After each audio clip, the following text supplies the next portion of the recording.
Firstly, it's my pleasure, ma'am, to have you here for a conversation on HD's OTT play. Heeramandi, the project, has been the most anticipated project of this year. Since the very beginning of 2024, people have been talking about Heeramandi, the Diamond Bazaar. Tell me what's been the response for you ever since the trailer has released and the posters have come out? Um, Basically, there's been a lot of love which is pouring in, so I'm super grateful for that.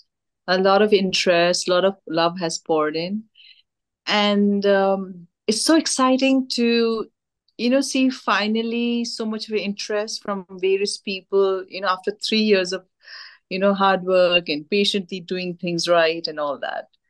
Yeah. So super excited. Absolutely. But also, ma'am, when Mr. Sanjay Leela Bhansali narrated the series to you, what were your first thoughts? And were you in like two thoughts or two minds before agreeing to doing Heeramandi? No, Sanjay's name was enough. So, Sanjay's name that he called was enough for me. Honestly, there are very, very, very few directors whose work I have admired over the years. And Sanjay is one of them for sure. And I was here, right here, gardening. I was on my ground floor gardening and all that. And I get a call, to run up and take that call. And then say, Sanjay wants to talk to you. He wants to talk to you about a web series. And I was so shocked and so thrilled and so, I had tears in my eyes. I said, really? I thought I've just been forgotten, just doing my, gardening and totally disconnected from the film world. And it was so nice to know that I'm not forgotten and that a filmmaker of his caliber would still remember me.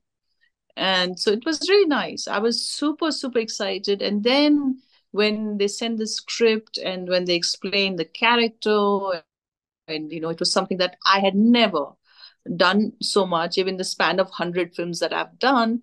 Yeah. I've not played Mallikajaan ever. I've never done something like that. So I was super excited, super excited. Exactly. But another interesting aspect about Heeramandi is that it marks the reunion of you and Bansali sir after Khamoshi the musical. I mean, you got a chance to work with him again. How was it like, to be in a Bhansali set after a really long time? It was wonderful. When we did film Khamoshi, he was brilliant even then. Honestly speaking, to me, one of the most honest film, one of the most sensitive film, one of the most beautiful, soulful film of mine has been Khamoshi. And I love the way he has told that story. And look at it, same subject in Hollywood. They got the Oscars. You see, it's the same Khamoshi story. And that is Sanjay's story. How Sanjay was assisting Vinod Chopra and we were doing songs. We became friends. And Sanjay, when he had given me the script to read, he said he just wanted me my feedback. And when I was reading that, I was reading for a friend who's written a script. And I said, wow, what a script, what a role. And I said, Sanjay, if nobody is doing your film, because he was nobody that time, so people Yeah. can refuse, um, So I said, if nobody is doing it, I want to do it because I love, love, love what you've written. I love his character. I love the way you're beautifully. It's a poetry. Khamoshi is a poetry.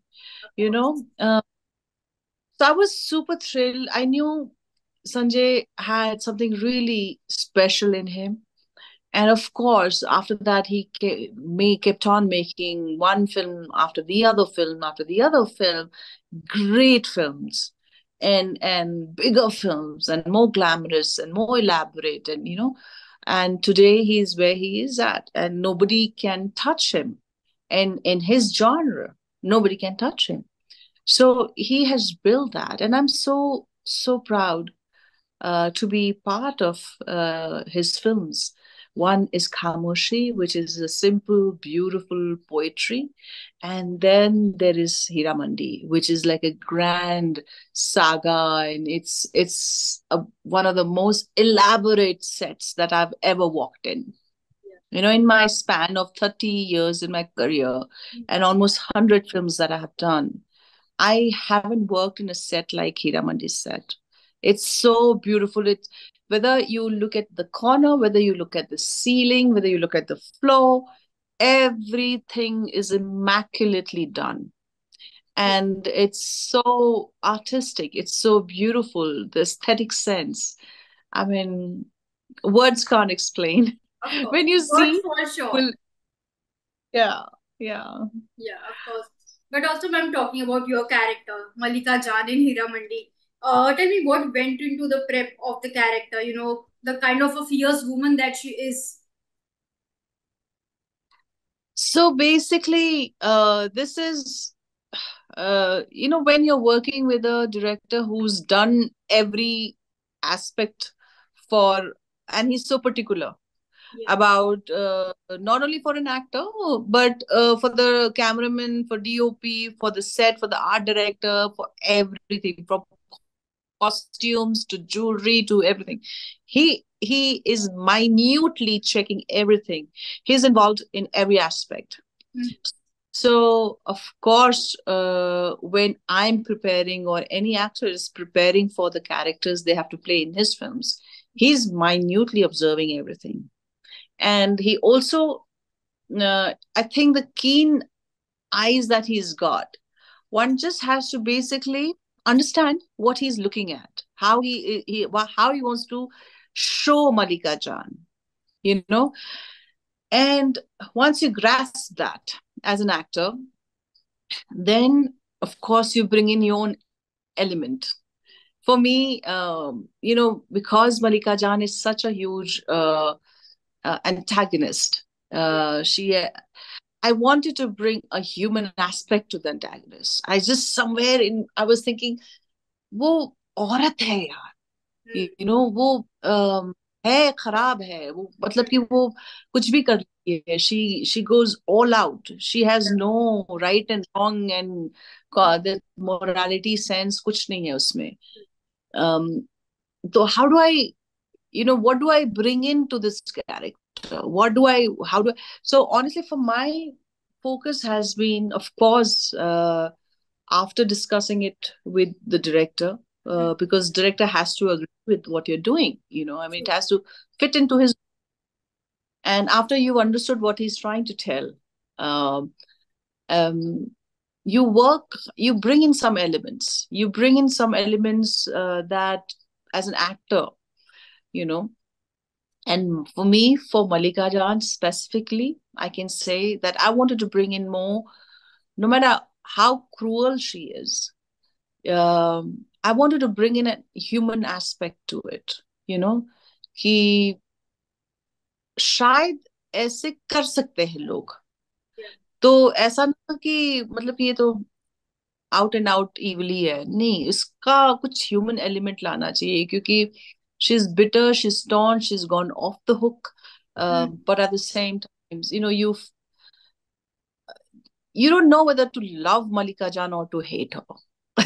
But you You definitely see, can't ignore her. you definitely can't You can't ignore. ignore her.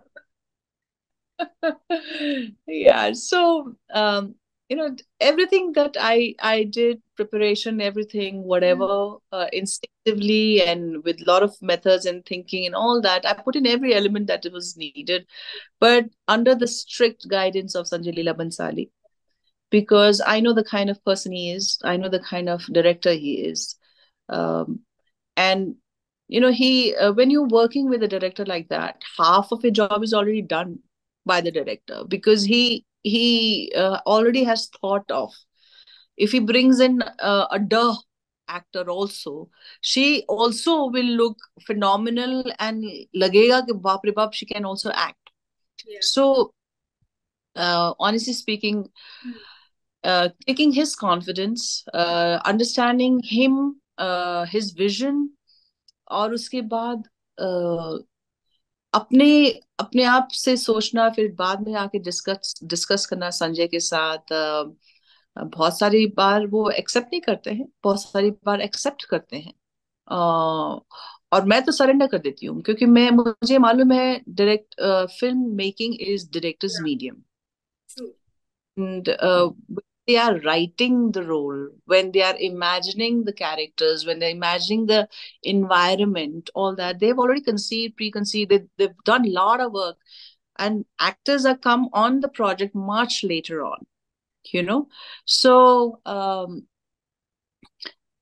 it's always good to get a green signal from a director of his caliber, and then move ahead, and then do what you have to do, and bring in your element as an actor. Yeah, of course. But also, ma'am, Heeramandi is a project that, of course, must have been a memorable experience for you. The journey of the whole web show. But on the last day, when the series was being wrapped, what was the one special thing that I kind of requested the production that you want to take from the set as a special memory associated to the project? No, honestly, to me, one thing from the set would not do justice. So the whole experience has been too much, a lot, a lot, a lot. Um, I'm just eternally grateful to be part of a project like this. And so for me, Hiramandi means a lot. At age 53, getting a role like this, working with such great talent across me, with this Aditi and Sona, or, younger people doing their level best. They're working hard, take after take after take, Richa, all of them great performers, good performers, and all of them trying so hard to, improve and do it right. That whole energy, whether it's a DOP, whether it's an extra, whether it's a art, I mean, you name it. Everybody, when Sanjay was on set, everybody was on their toes.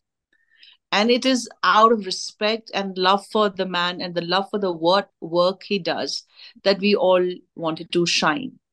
So for us, that energy, that passion for cinema, that passion to do it right is what I take away, Yeah. is what will always stay with me, is what I'm grateful for.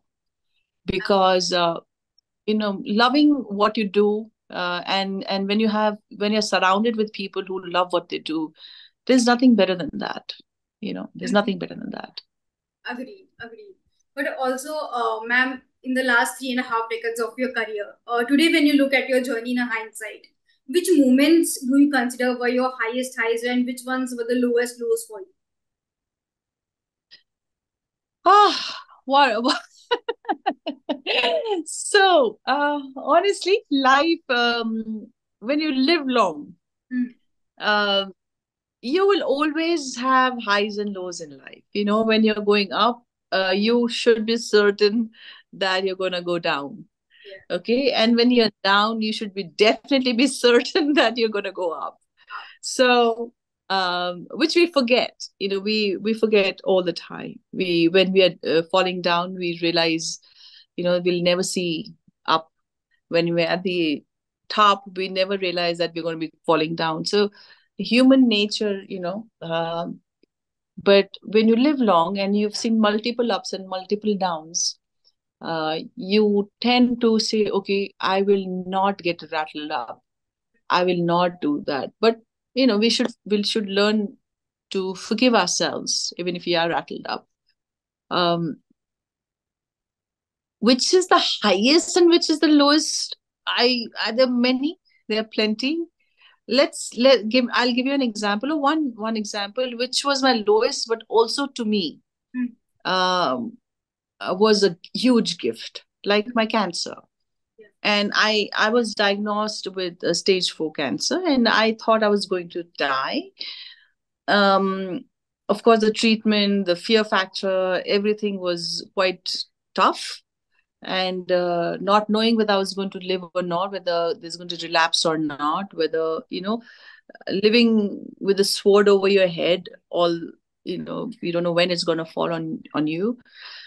um But also, I feel cancer, on the other aspect, other way of looking at it, also made me so aware about how about impermanence, about life. That today we have life, tomorrow we have to say goodbye, and about how important the health is. It's not only in the books ki health is wealth. It's actually, when I'm healthy, then only I can achieve everything. And if I'm in a hospital bed flat out, I really can't do anything and I can't enjoy life. So health is the most important aspect of our life. The reality hit me that time. So like that, many thing, uh, cancer and the fear of death, or experiencing living in that fear for a long time, taught me. um I'll be eternally grateful for that. I'll be eternally, because today I seize the moment. Today, when something, I don't take it for granted. कि ये opportunity आया है तो grab करो and just गले से लगा लो and इसका दिल भर के जियो इसको. फिर एक दिन तो छूटने वाला है, छोड़ दो फिर. You know then move on to next. It's like I am that now. Like, I just want to enjoy life. I just want to grab life with both the arms open and live it. And the day my time comes when I have to say goodbye, I want to say it with a big smile and I say, I lived my life.